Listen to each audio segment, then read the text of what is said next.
What's up, everybody? Today's going to be my honest review of a game I was given to try out and leave my thoughts on. I'm not paid for a positive or negative review, so this is 100% how I feel about the game. So let's get into it. Eternal Edge Plus is very Zelda-esque to me. It reminds me a lot of games I used to play as a child, and it was very satisfying. The fighting mechanics are very good.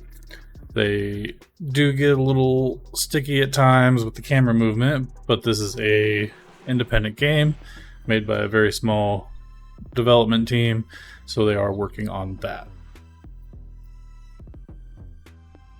As you progress through the game, you get into dungeons, which 100% absolutely reminded me of old school Zelda dungeons.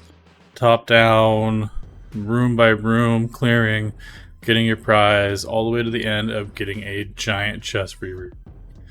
This is one of the most games, or closest games that I have come to playing recently that has reminded me of that feel of why I started playing games in the first place. There is crafting in the game.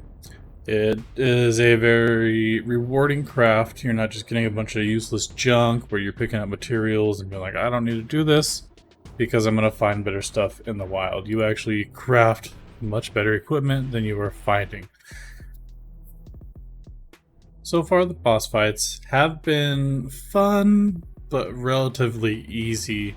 I haven't had to really try to figure out too much on what to do on the 3 bosses that I have come across. It's been very straightforward, simple. So hopefully that does get better as time progresses. The one thing I really do like about this game is there are multiple open world events that you can just go out, you walk into the circle and it tells you what to do, and I'm not sure how to tell what the reward is per event. Sometimes I got 1 chest, sometimes I got 3, so I don't know if it's specific for each individual event. I haven't played enough to fully understand that part yet. There is puzzling in each dungeon, and that is very satisfying, and I will just leave it as that without giving any spoilers. Now, I did run into some issues while playing the game. They are very minor, so it's not that big of a deal. I got stuck in a rock crack, I couldn't get out. Just had to reset. You respawn right at the beginning and go on. The other was during a boss fight, he was able to clip through walls and you couldn't hit him unless you stepped back and he came out to fight you. And that's about it so far. I've only got about 3 hours into the game. I'm going to be playing a lot more, hopefully giving a better review later on after I complete the entire campaign. So hopefully you enjoy this video and let me know what you think. Don't forget to like and subscribe.